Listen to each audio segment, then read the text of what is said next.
인터넷 복음 방송을 청취하시는 여러분, 그동안 안녕하십니까? 오늘은 마태복음 퀴즈 해설 및 강의를 두 번째로 시작하겠습니다. 마태, 마가, 누가복음 이 세 복음을 공간복음이라고 합니다. 마태, 마가, 누가, 요한복음을 사복음서라고 부릅니다. 그러나 각 복음서는 후세 주신 예수 그리스도의 각기 다른 모습을 제시하고 있죠. 왜 복음서가 네 개가 될까요? 마태복음은 왕으로서의 그리스도를 보여주고 있습니다. 그래서 별명이 사자복음, 라이언 가스펠이라고 합니다. 마태복음은 마태가 유대인을 상대로 기록한 책이죠.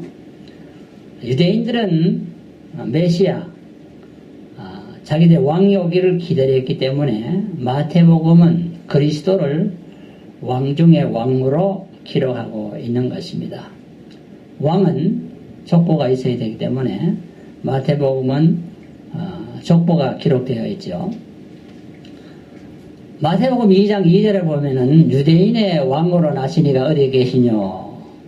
우리가 동방에서 그의 별을 보고 그에게 경배하러 왔노라 하는 동방박사들의 내용을 보면은 동방박사들도 왕으로 나신 예수 그리스도를 찾고 있는 것을 볼 수가 있습니다.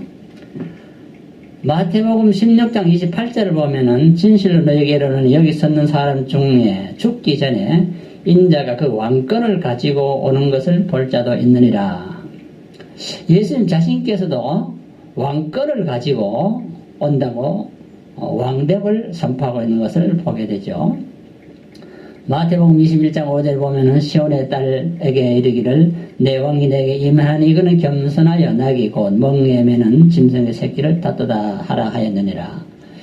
이 말을 보면은 선지자들의 예언도 보면은 예수님께서는 왕이시지만은 겸손하여 낙이 새끼를 타고 예루살렘에 입성할 것을 예언한 것을 볼 수가 있습니다. 마태복음 27장 29절에 보면은 가시 멜류관을 엮어 그 머리에 씌우고 갈대를 그 오른손에 들리고 그 앞에 무릎을 꿇고 희롱하여 가는데 유대인의 왕이여 평안할지어다. 예수님을 욕하는 무리들도 보면은 예수님은 유대인의 왕이라고 그렇게 설명하고 있죠. 마태복음 27장 37절에 보면은 예수님이 십자가에 달릴 때 그 머리 위에 패를 달았는데 유대인의 왕 예수라 하는 그런 죄패를 달았다고 했습니다. 마태복음 27장 42절에 보면 저가 남은 구원하였을 때 자기를 구원할 수 없도다. 저가 이스라엘 왕이로다. 저가 십자가에서 내려올지어다. 그러면 우리가 믿겠노라.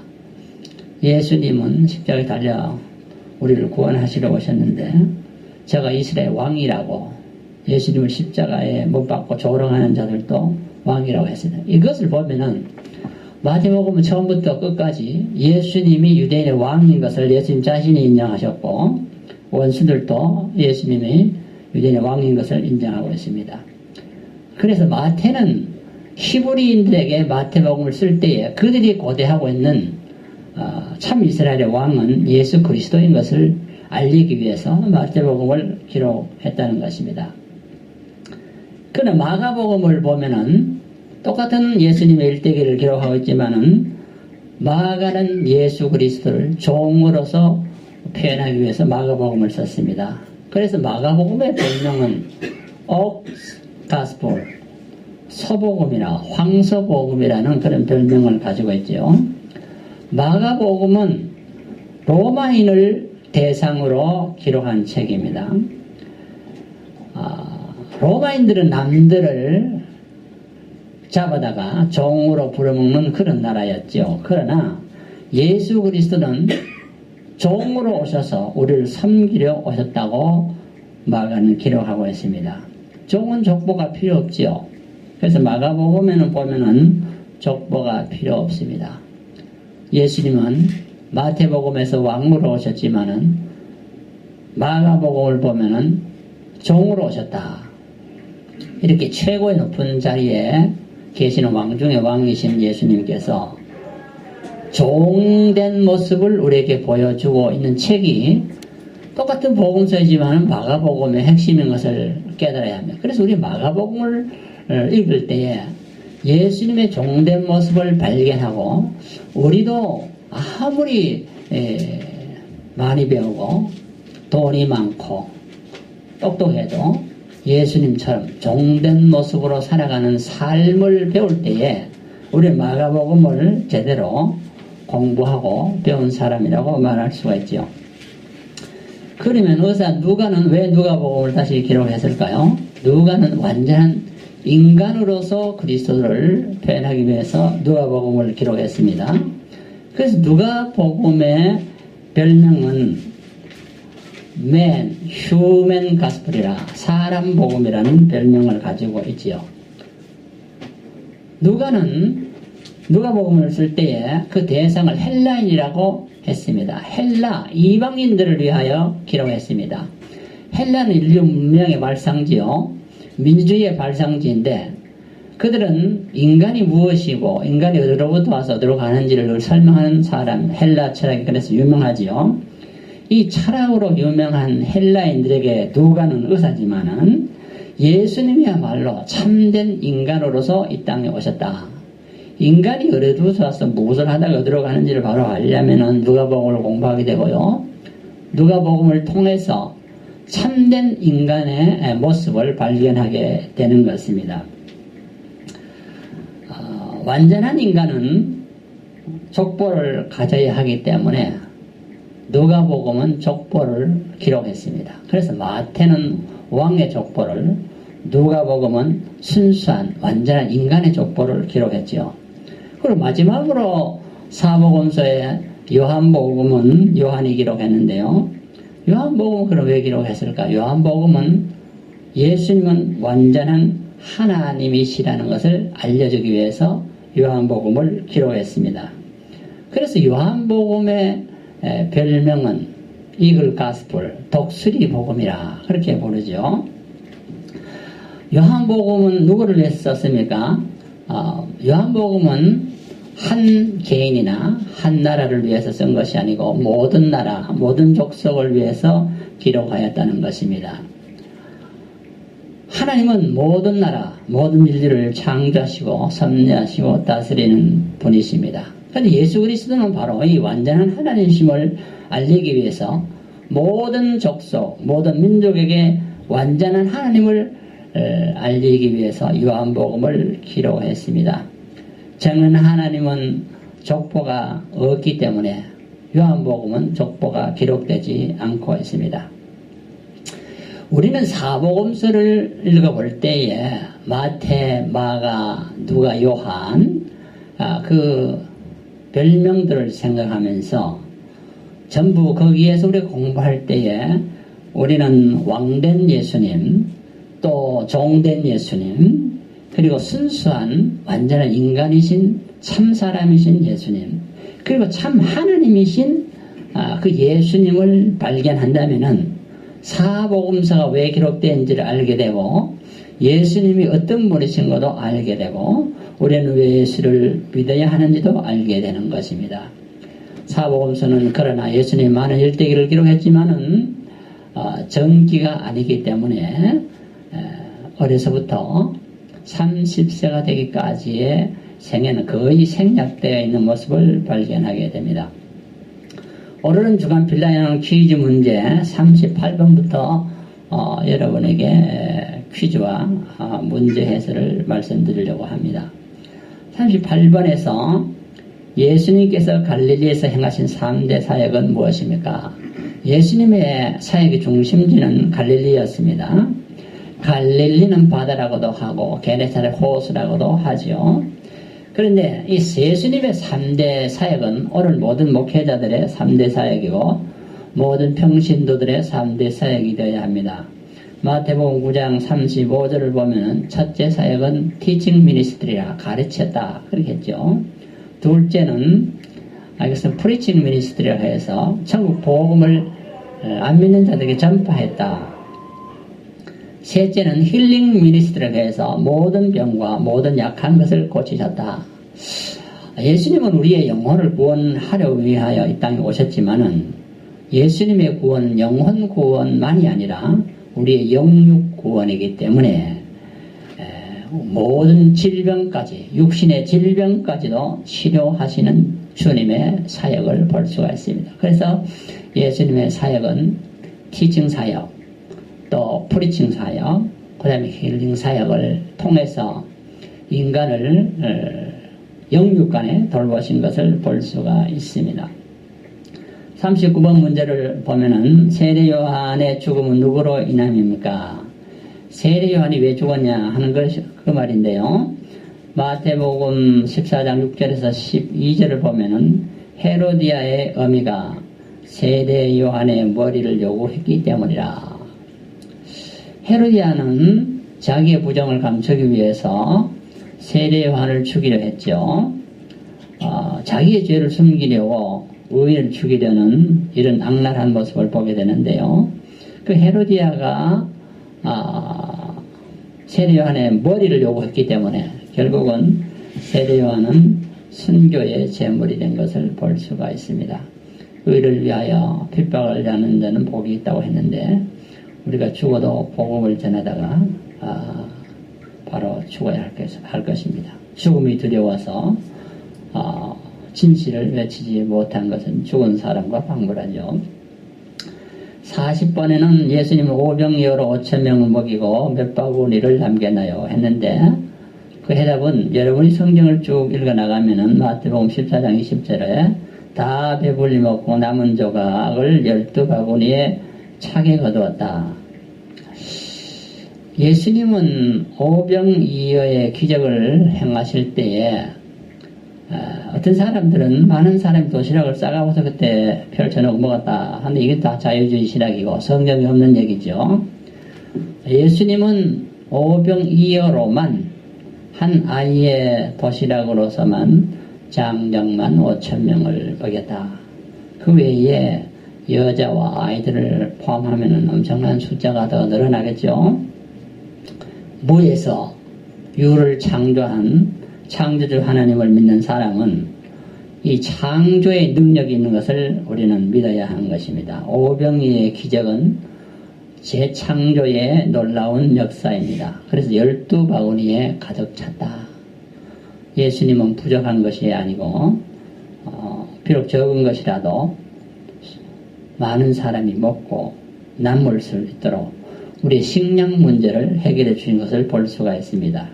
광야에 40년 동안 농사짓지 않은 이스라엘 백성이 하늘의 만나와 메추라기와 반석의 생수로 40년간을 살았습니다.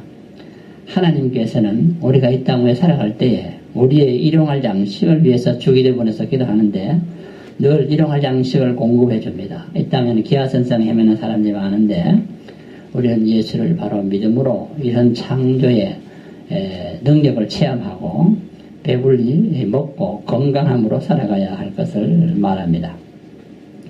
41번 문제로 넘어가는데요. 바다 위를 걸어오시는 주님을 보고 제자들은 왜 무서워했나요? 제자들이 배를 타고 바다를 지나가고 있을 때 예수님은 물 위로 걸어서 제자들에게 갔다 했습니다. 사람의 능력으로서는 풍랑이 치는 바다 위를 걸어갈 수가 없죠. 예수님은 완전한 하나님이시기 때문에 요한복음에서 설명하듯이 또 왕 중의 왕이시기 때문에 만왕의 왕이시기 때문에 창조의 능력주이시기 때문에 바다 위를 걸어갈 수 있습니다. 사람이지만은 하나님이시기 때문에 가능합니다. 인간은 불가능하죠. 그래서 걸어갈 때에 처음 보는 사건인지라 제자들은 무서워했는데 그 해답은 마태복음 14장 26절에 보면은 유령이라 하여 무서워 소리를 쳤다. 사람으로서는 걸어올 수 없기 때문에 바다 위를 걸어오는 것은 분명히 사람이 아니고 유령일 것이다. 제자들은 그렇게 생각했죠. 제자들이 예수님과 함께 먹고 마시고 많은 이적과 기사를 보았지만 아직도 예수님이 완전한 하나님이시므로 참 이렇게 바다 위를 걸어갈 수 있다는 것을 알지 못했기 때문에 유령으로 착각을 했고 또 그렇기 때문에 공포에 질려서 소리를 쳤던 것을 보는데 우리는 예수님의 능력을 믿으면 어떠한 풍랑이 몰아쳐도 무서워하지 않고 소리치지 않게 되죠. 42번 퀴즈 문제로 넘어가겠습니다. 게네사렛에서 예수의 옷가에 손만 댄 자는 어떻게 됐나요? 게네사렛은 갈릴리 호수를 말하는데요. 마태복음 14장 36절에 보면 손을 대는 자는 다 나음을 얻었다. 예수님의 이 치유의 능력, 힐링 미니스트리는 예수님의 옷가에 손만 대어도 다 고침을 받았다. 현대의학이 아무리 발달해도 이런 기적은 일어나지 않죠. 예수님은 완전한 인간으로서 우리를 완전하게 또 살아갈 수 있도록 만들기 위해서 예수를 믿는 자는 고침을 받는다. 여러분이 지금도 병상에서 혹은 고통 중에 있는 사람들은 예수님의 능력으로 치유함을 받는 그런 체험을 가지고 살아가야 할 것입니다. 43번 퀴즈 문제는 가나안 여인은 어떻게 소원대로 응답을 받았나요? 이런 질문을 던졌는데 사람들은 다 소원이 있지요. 그 소원에 문제를 하나님께 아뢰올 때는 반드시 응답받기를 원하는데 어떻게 하면 응답을 받아야 이것이 굉장히 중요하죠. 그 해답은 마태복음 15장 28절에 여자는 큰 믿음을 가졌기 때문이라. 이것은 약으로 고치는 것이 아니고 의술로 고치는 것도 아니고 수술로 고치는 것도 아니고 믿음을 보시고 주님은 가나안 여인의 소원을 성취시켜 주셨다. 여러분에게 소원이 있다면 예수님께 기도하시고 기도할 때는 적은 믿음보다는 큰 믿음으로 문제를 해결하는 삶이 되시기를 바라는 것입니다. 44번 퀴즈 문제는 7병 이어로 몇 명이 배불리 먹고 몇 강제를 남겼냐. 5병 이어의 기적 다음에는 성경에 보면은 7병 이어의 기적이 나타나죠. 마태복음 15장 37절 38절을 보면은 남은 조각이 7강주리에 차게 거두었고 그때 먹은 사람은 4,000명 정도였다.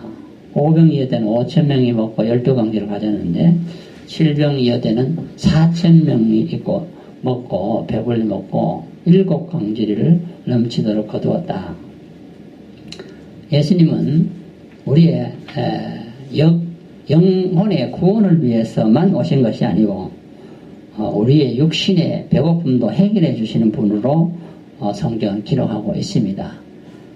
그래서 우리는 예수 믿으면은 영육간의 삶을 풍요롭게 살아가는 것을 알 수 있죠. 45번 베드로의 신앙 고백은 무엇이냐.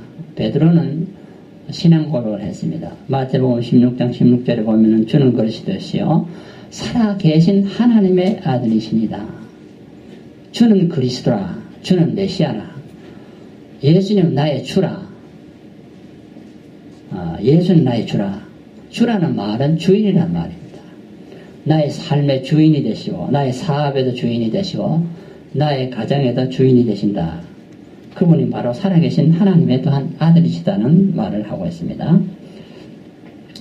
우리는 죽은 하나님을 믿는 것이 아니라 살아계신 하나님을 믿어야 할 것입니다.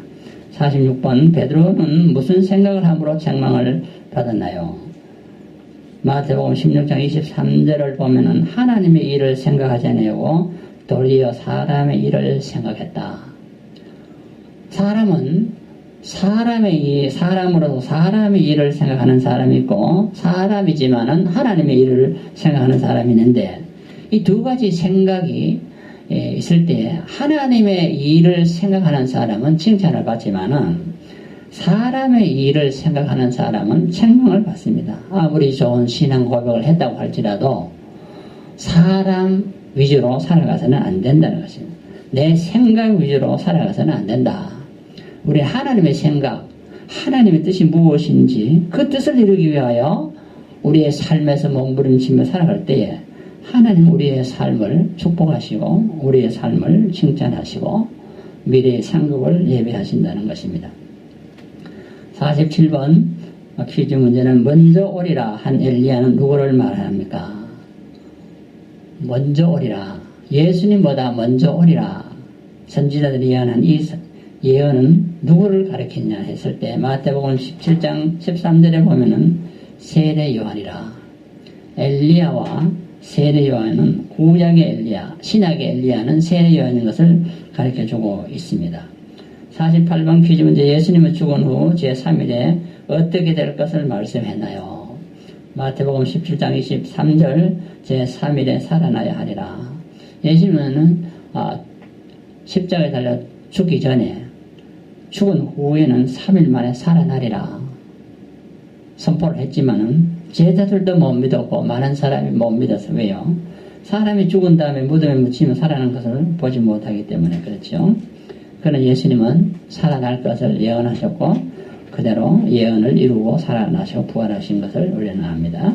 49번 퀴즈 문제. 예수님은 가버나움에서 어떻게 성전세를 냈나요? 성전에 들어갈 때는 성전세를 냈는데 예수님은 그 성전세를 어떻게 냈냐? 마태복음 17장 27절을 보면 내가 바다에 가서 낚시를 던져 먼저 오르는 고기를 가져 입을 열면은 돈 한 3개를 얻을 것이니 가져다가 나와 너를 위해서 주라. 예수님께서는 물고기를 잡을 때에 그 물고기 안에서 입을 열면 돌이 한 3개 나온다. 보이지 않는 물속에 있는 물고기, 또 입을 열지 않은 보이지 않는 그 안에 돈이 있다는 것을 어떻게 예수님은 아실까요? 이것은 하나님의 전지성을 우리에게 가르쳐주죠. 예수님은 하나님이시기 때문에 물고기 속에 돈이 있는 것도 알고 입을 열면 돈이 나오는 것도 알아서 세를 내지 않아도 될 예수님께서 규례를 따라서 세를 낸 것을 볼 수가 있습니다. 50번 천국에서 누가 큰 자라고 하였나요? 마태복음 18장 4절을 보면은 누구든지 어린아이와 같이 자기를 낮추니가 그게 천국에서 큰 자라. 우리는 자신을 낮추는 사람이, 겸손한 사람이 천국에서 크다. 사람은 자기를 피하라고 자기를 높여야 높아지는 줄 아는데 예수님은 이와 정상반된 진리를 우리에게 가르쳐 주는데 어린아이 같이 자기를 낮추는 자가 천국에서 큰 자라. 그렇게 말하고 있습니다. 오늘 성경 퀴즈 해설은 여기까지 마치겠습니다. 다음 주간에는 마태복음 한 번 더 3부로서 1부, 2부를 마쳤고 3부로서 51번부터 마지막 문제를 여러분에게 말씀드리려고 합니다. 여러분 한 주간 동안도 승리하시고 날마다 성경을 읽고 기도하고 찬송함으로 여러분의 신앙의 삶이 성공적인 믿음 안의 삶이 되시기를 축원합니다. 감사합니다. 안녕히 계십시오.